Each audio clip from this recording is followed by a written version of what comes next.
I think that we need to recognize, as Julie's pointed out, that that we have control over ourselves and over how we engage with other people. And I think if we remember ultimately that we're all human, and that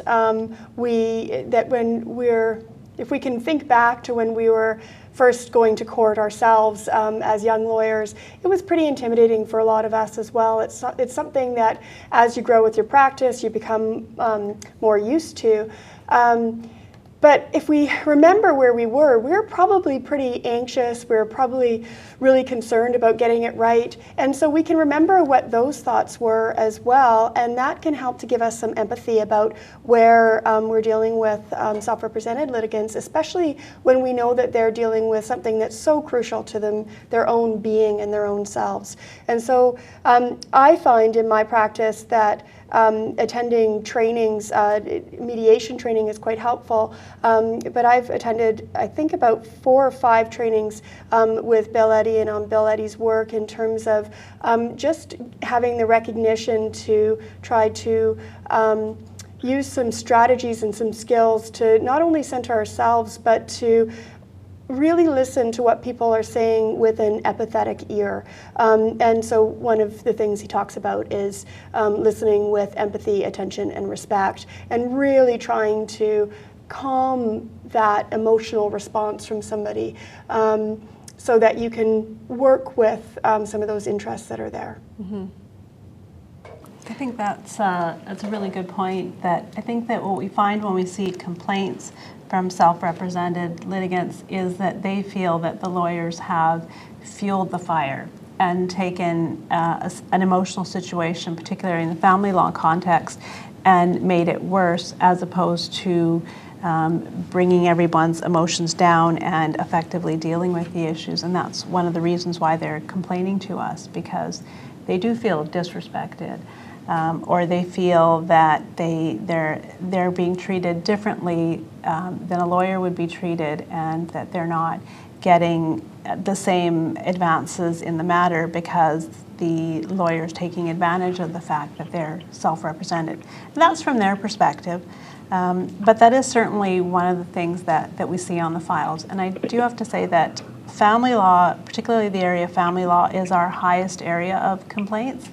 And in the last few years, the largest source of those complaints have been the opposing parties. Prior to that, it was the clients, and there's been a bit of a shift there. And I think a large chunk of those are self-represented litigants, or at least litigants who, through part of their process, have been self-represented. So what do you, can you comment a little bit, we're going to change the focus now to the lawyers, and what are some of your particular challenges in dealing with self-represented litigants? Aisha, do you want to talk a little bit about that? I'll jump in there too. Sure. Well, I think part of that is as well what Gurpreet was just talking about, but also what Julie was talking about, which is that there may be a perception that you're there to take advantage of them, and that you're going to take advantage of them. Mm-hmm. And so there might be a defensiveness at first in that initial engagement, and so that's where I think the lawyers can really start off on the right foot by being open to hearing what the person has to say. If you start off a matter with a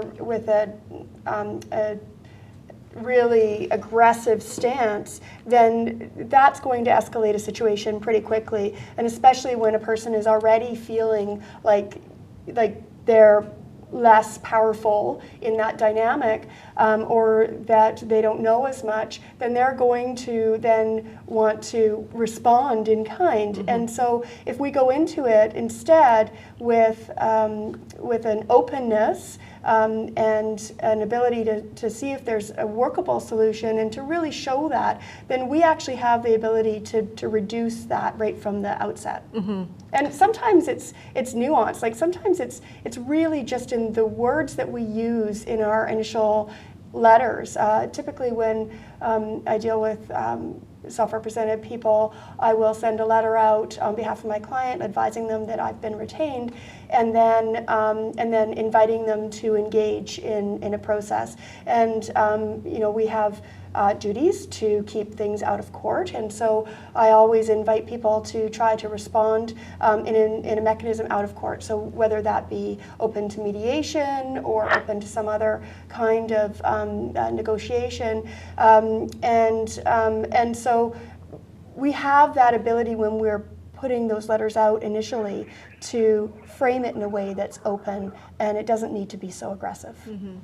I certainly have found that almost the flip side of that is taking that approach can sometimes lead to the self-represented litigant kind of looking to you as their friend or their lawyer or their helper, or they become so trustful of you that they don't see you enough as really representing the interests of your other client. And I certainly have had situations where I've had to again and again remind a self-represented litigant that I can't represent their interests and I can't answer their questions.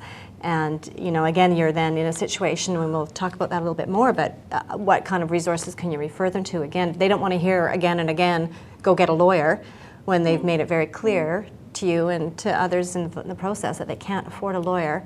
And I do think there's a bit of a onus on us to understand what resources are available in our own communities, and it does differ. We are lucky in Victoria because we have a Justice Access Center. There's one here, there's one in Nanaimo, so we can refer people to that. And a little bit at the end, I'll talk about some of the online resources we can refer people to. But there's a line there because Can I comment on a point that you made, Erin, that I think is a really important one? This, the line between which you should be, being courteous and civil and treating the self-represented litigant with good faith, and them starting to think, you're a really nice person and you're my friend and I can trust you, and when you say things to me, I don't need to get my own advice because you're honest and you're good.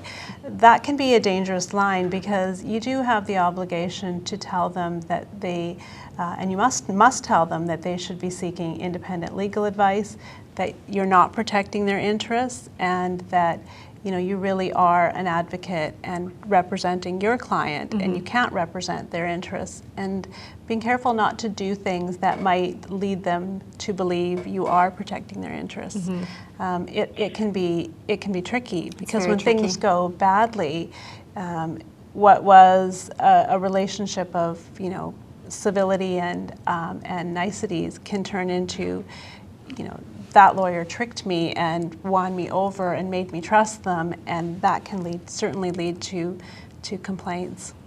Yeah, it's a very... Can I just jump in here? Absolutely. Julie? Yeah.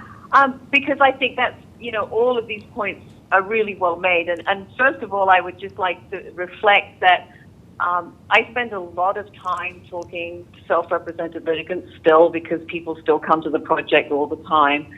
And I think that for most of the self-represented litigants, the hundreds and hundreds now, far more than 259 by this point, we have somewhere closer to 700 or 800 in our database now.